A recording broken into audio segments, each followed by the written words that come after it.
saan man sulok ng mundo. Nagbabalik na naman po ang inyong lingkod Magandana for another sharing video dahil sharing is caring.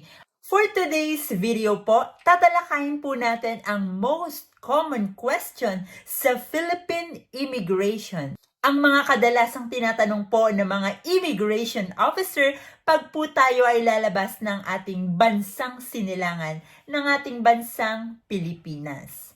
Okay, most commonly question po na itinatanong sa immigration ay saan ka pupunta o where is your destination po. For example po, pupunta po kayo ng Singapore, pwede po nating isagutin na Singapore or Hong Kong or Japan.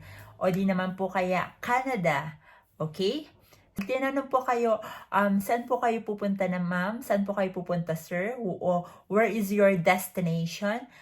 My destination po is Saudi Arabia, okay? Or United Arab Emirates, or Canada, or United States po. Okay. Or saan po kayo pupunta, ma'am? Pupunta po ako ng Hong Kong or Singapore, Macau, or whatever country po your destination is, and just answer it po. Okay, number 2 question. What is the purpose of your travel? Okay, so yan, tinatanong po yan ng ating mga immigration. So, ang sagot po dyan is either tourism po, visiting family, meeting foreign partner. So, depende po yun sa reason na meron kayo. Pwede nyo pong isagot na for tourism purpose po, magtutour lang po ako doon. Or pwede nyo pong sabihin na visiting relatives po, visiting family. And pwede nyo rin pong isagot na meeting my foreign partner. Okay. So, yun po ang mga pwedeng isagot. Hindi po kung ano po talaga yung totoong reason nyo. Okay? Okay. Number 3. Who are you visiting? Okay. So, pong tanong na to, magbabase po ito pagka po dun sa tanong na ano po yung purpose ng travel nyo. Pagka po ang isinagot nyo ay visiting family or visiting relatives, ang magfa-follow up question po yung immigration officer. So, dun po papasok yung katanungan na, who are you visiting? You could answer po, it's either family, relatives, friends, or a foreign partner. Number 4 question. Is this your first time traveling abroad? It is answerable by yes or no po. So, depende po yun sa magiging answer nyo kung yes or no. Okay. Number 5 question. Are you traveling alone? Pag tinanong po tayo, sagutin lang po natin politely. Yes or no? Okay. Number 6 question. Till when ka sa abroad? Or how long you will be staying abroad? They will ask you this question po because they want to know if, tourism purpose po, they want to know kung gaano ka katagal magtutour abroad. They want to see po if you can provide your own expenses abroad. Lalong-lalo na po pag tourism tapos ikaw lang po yung nag-fund sa sarili mo. They want to know po if you have enough funds and if you can support yourself po. And the next reason po, if visiting family naman po or visiting relatives po ang purpose nyo, kaya po tinatanong kung how long you will be staying abroad po, immigration officer want to know po kung talagang may matutuluyan ka at kung may kamag-anak ka po talaga sa abroad.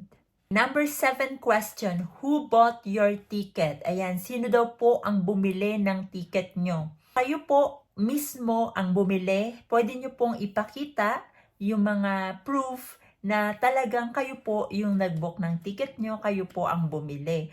Nasa pangalan nyo po yung resibo. Kung hindi naman po ikaw ang nag-book, pwede po silang mag-follow up question kung maaaring makita yung resibo ng pagpabook ng ticket under sa name nung bumili ng ticket para sa'yo. They just want to make sure po may relationship ka po dun sa nag-book ng ticket para sa'yo o bumili ng ticket para sa'yo. Because remember po, our officer is following guidelines po and SOP sa kanilang trabaho to avoid illegal recruitment. Number 8 question, who will pay your trip? If your answer po is by sponsor, So, dito po papasok yung affidavit of support and guarantee. Our officer po will ask this paper. Kailangan po na notaryado po ito at kailangan po may seal. So, they will ask po affidavit of support and guarantee pag sponsor po. Depende po yun sa sitwasyon na meron kayo.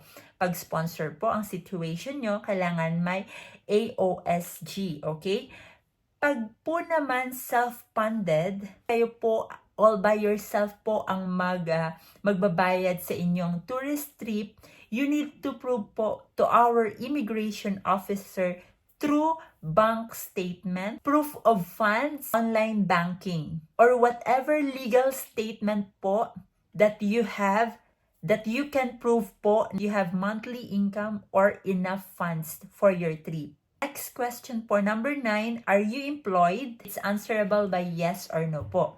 So, pwede nyo pong sagutin yes or no. 10th question po, what is your occupation here in the Philippines?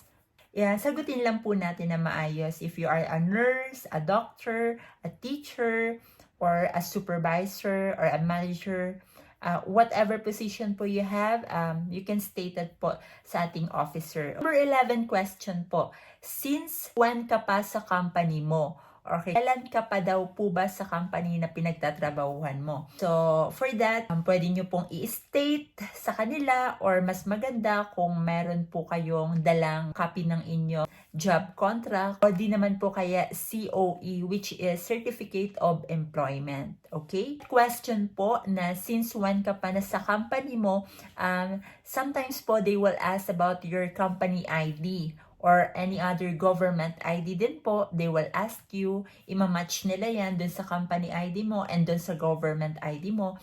And sometimes po, immigration officer, they will ask you po about your job contract or certificate of employment to prove na employed ka talaga sa company na yon. Number 12, when you will return in the Philippines, kailan daw po ba kayo babalik sa Pilipinas? This question po, may instances na pwede pong mag-follow up question yung immigration. They will ask you po, may I see your return ticket? And they will ask you po, kailan ang flight mo? Just to test po the traveler kung alam talaga niya yung nandun sa return ticket niya. Kasi pag tinanong ka, okay, kailan ka babalik dito sa Pilipinas? And then magfa-follow up question sila, do you have return ticket? May I see your return ticket? So ikaw naman po bibigay mo. Alright, hawak na ni officer yung return ticket mo. And then makikita nila yung details mo dun kung kailan ka talaga babalik, kung anong oras yung flight mo. So they will test you. Some officer, they will test the traveler po. They will ask po, oh, okay, when is your flight? You have to know po the date. You have to know the time and the date. Kailan po kayo magre-return sa Philippines. And mas maganda na po kung kabisado po natin. And mas maganda na po kung alam po natin yung oras and kung saang terminal po tayo lalapag. Alright? Para po whenever our officer doing some test po sa traveler, kung matsyempohan nyo po yun, yung mga ganyong slight test ng officer, ready po tayo. Kasi po ang goal po natin dito is makaalis, hindi ma-offload. Do a little bit of effort po, mga kababayan ko, to read our documents po by details. Alright? And tandaan po natin. Next question, where you will stay. Okay. Next question, sometimes they will ask for a follow-up question. May I see your hotel booking? Alright. Or the address. Ito kung tourism purpose ka, they will ask for confirmed hotel booking. Or for kung visiting family ang purpose mo po, they will ask for any address na nakastate doon yung address na matutuluyan mo. And kung yun talaga yung address ng family na bibisitahin mo abroad. Okay? Number 14, possible question. Pang ilang country mo na ito? Okay. This question applies for our kababayans na nakapag-travel na several times. Okay. So, pag maraming beses na po tayo nakapag-travel, sabihin lang po na, state lang po natin yung totoo. Okay. Pang-apat ko na po itong travel kung sakali. Alright. So, yun lang. Keep it short and simple. Alright? Number 15 question. Saan ang unang country na napuntahan mo? Why? or what purpose? Okay. So, pag ganun po ang tanong, tin lang po natin, keep it short.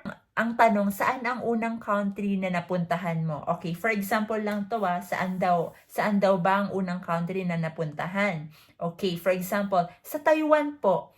Pag tinanong ka, why? Kasi may ate po ako doon, o may pinsan po ako doon, o may foreign partner po ako doon. Okay, pag tinanong ka na naman ng follow-up question, for what purpose? For tourism po, kasi nandun po yung relatives ko or yung foreign partner ko. So, ganun lang. Keep it short, simple, and direct to the point. That's it po. Simplihan lang po natin, okay? Number 16 question. May I see your old passport? This question po apply if your passport is renewed and if you have a lot of past travel history. Okay. Halimbawa po, marami kang past history sa passport mo, mga nakaraang taon pa. So, gusto nilang malaman po yung, meron din naman po silang record niyan. Well, they want to know lang talaga. They want to make it tugma po sa record nila at dun sa passport na may nahawak nyo. Kaya, interesado din silang makita yung old passport nyo po. Okay? So, ipakita lang po natin. So, pag meron po tayong old passport, dalhin po natin yon just in case po, okay? Mas maganda na po yung siguro, yung kompleto yung requirements pag nasa immigration na po tayo para wala na po talagang dahilan na ma-offload pa tayo. Okay, mga kababayan ko, this is a simple reminders lang po by me, okay? Bilang sharing is caring at may, ako po ang inyong, kababayan with the heart, okay? So, I just want to give a simple reminders. Mga kababayan ko, pag po tayo ay may offload record, dadaan po tayo palagi sa secondary interrogation pagka hindi pa po deleted yung offload record natin. Sa second attempt po natin, and kung sakali po ay successful na po tayo sa immigration, if ever po, be mindful po na dapat po madelete po ng immigration officer ang inyong offload record. Nang sa ganun po, hindi na po yun mag-a-appear sa next flight nyo po.